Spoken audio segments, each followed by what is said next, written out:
ห็ดปวกสบายดี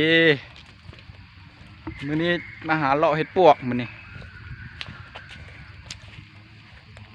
ป้ายางเขาได้บ่ได้เดี๋ยวมาเบิ่งเนาะพี่น้องคู่มาใส่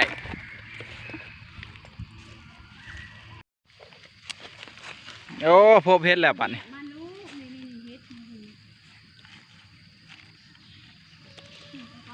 โอ้เห็ดกระหลายยุ่งกระหลายบาท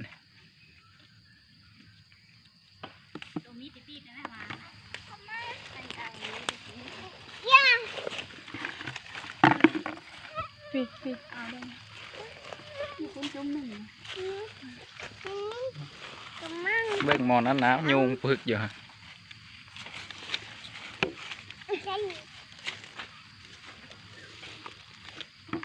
กินแกงเห็ดแล้วเด้อมื้อแรงนี่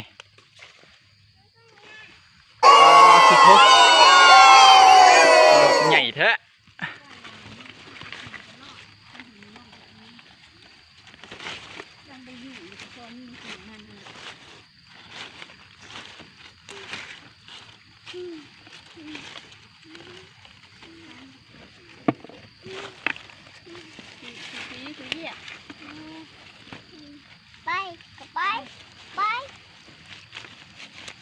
ไป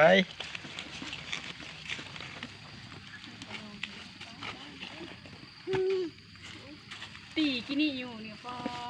ทำลามชูเห็ดไหมได้กินแกงเห็ดเด้อมื้อแรงนี่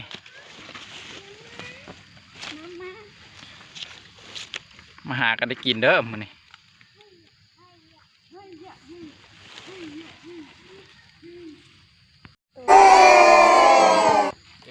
เก็บเห็ดคือน่าไปคือขี้เหยียบไหมกระจูมันเฮ้ยมาเลยแล้วนี่มาดิมาซัดนี่อันนี้ซัดมาถือได้ลูกเด้อ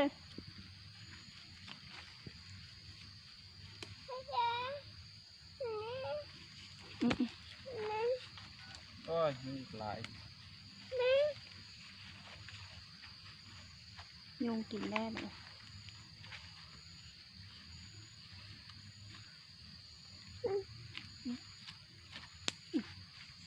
ยืนอยู่เด้อเดี๋ยวแม่กินให้คุดเนี่ยได้ผัดคือว่าได้คุดได้ครึ่งคุดไปเลยแม่นี่ปัดจีมทีละดอกไปเลยก็เห็บไปนั่นแหละเจือนทางนี้ลงบัดนี้ไปนั่นแหละดอกมันจะขาดไปละเอาทุ่งเหงามัน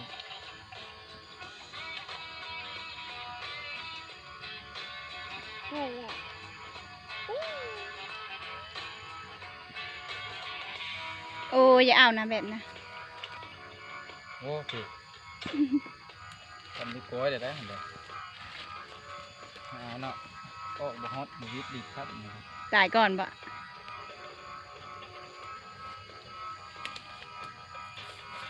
ตัวมันบานกระโลกเอาเลยบุกินไปแล้วกินกับปานที่นั้นก็ใช่ผักเก่าเค็ม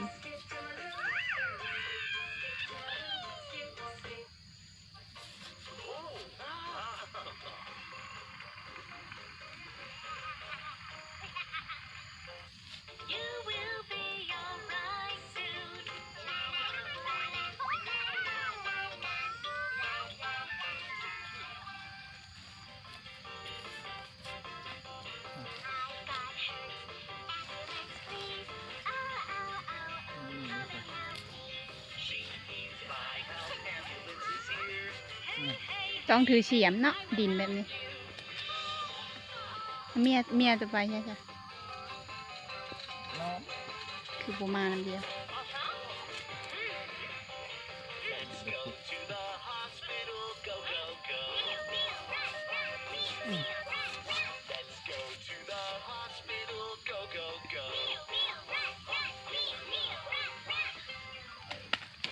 กรุ๊ปมันคือเปล่า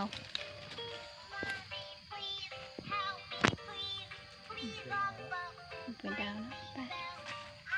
ผูกจุ่มเอานี่ละผูกกันไปละ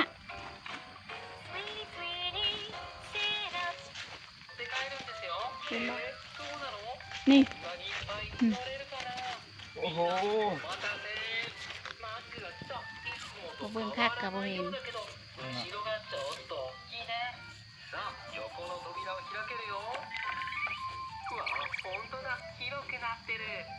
ไปชนมัน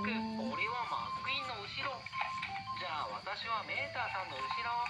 騒がしいやつらだな。よし、俺も上に座るとするか。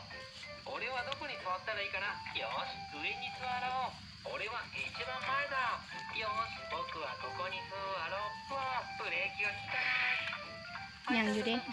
ここに座ろう。あれ、ミリッターもいないぞ。俺様の席はここしか空いてないの？狭いな。片側みんな乗ったね。扉を閉めるよ。 สายป่าเดินน้ 反対側だ。まず失礼するよ。ำผูกตรงไปเรื่อยๆเห็นปะ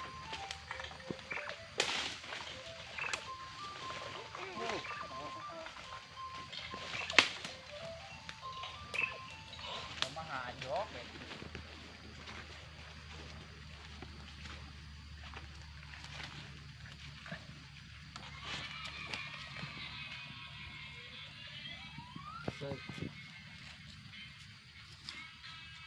เล็ดแถวนี้จะบัทึกเนาะ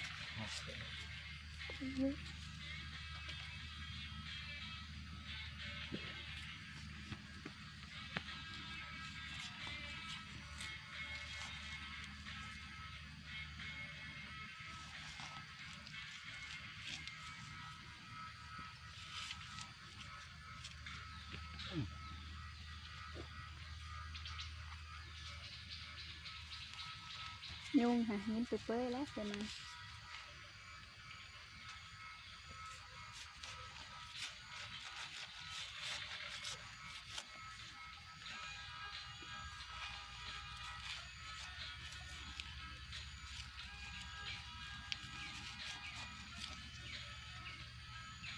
นี่จะดอกใหญ่ๆเนาะ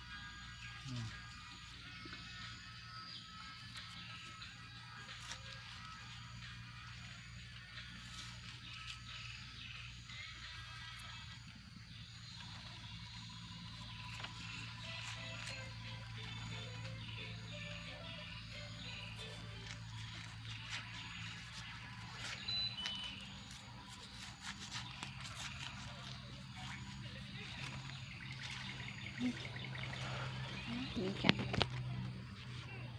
เบิ่งงงบังนะ